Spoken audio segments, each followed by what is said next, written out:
लोकसभा चुनाव के बाद अब भाजपा नगरीय निकाय चुनाव की तैयारियों में जुटी हुई है। प्रत्यक्ष प्रणाली के द्वारा नगरीय निकाय चुनाव पर विचार किए जा रहे हैं, जिसको लेकर उप मुख्यमंत्री अरुण साव ने कहा है कि शासन स्तर पर निकाय चुनाव की तैयारियां जारी है।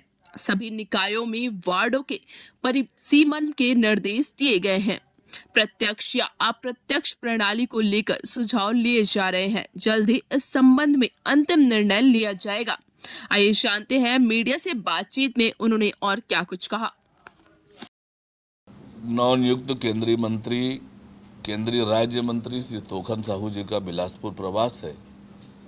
हम दोनों साथ में ही बिलासपुर जाएंगे और वहाँ तोखन साहू जी के स्वागत का कार्यक्रम है, सभा है और वहाँ के जिले की कोर कमेटी की बैठक है। इन सब में बैठक में शामिल होने ट्रेन से जाने का कार्यक्रम बना है। सर, नगरीय निकाय चुनाव देखिए, कांग्रेस पार्टी की हालात क्या है आज, सिवाय बयानबाजी के इनके पास कुछ नहीं है। 5 साल जब मौका मिला तो कुछ किया नहीं। उस 5 साल में भी केवल प्रश्न पूछते रहे और प्रश्न पूछने की ही इनकी आदत है।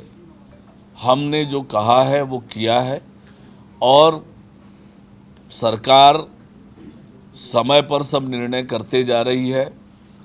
जिस प्रकार से 6 महीनों में विष्णुदेव साय जी की सरकार ने काम किया है, लोकसभा चुनाव का परिणाम उस पर जनता का मुहर है कि 11 में से 10 सीटें भारतीय जनता पार्टी ने जीती है। और तब जब कांग्रेस ने अपने दिग्गज नेताओं को चुनाव के मैदान में उतारा था और ऐसे में भी भारतीय जनता पार्टी 11 में से 10 सीटें जीती है, तो आज कांग्रेस पार्टी के ये हालात हो गए हैं और सरकार प्रतिबद्ध है विकसित छत्तीसगढ़ के निर्माण के लिए और इस दिशा में हम तेजी से काम कर रहे हैं।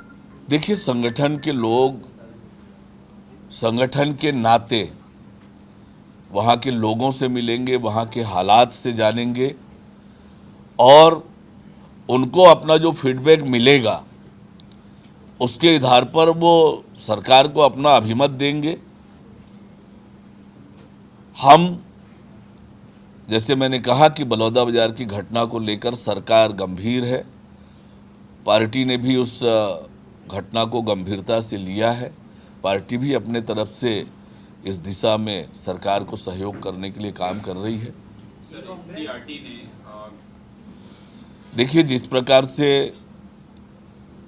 नई शिक्षा नीति लागू हुई है, शिक्षा व्यवस्था में आमूलचूल परिवर्तन हो रहा है। तथ्यपरक शिक्षा, ज्ञानपरक शिक्षा और इन सब चीज़ों पर शिक्षा नीति में प्रावधान है, उसी के अनुरूप ये काम हो रहा है।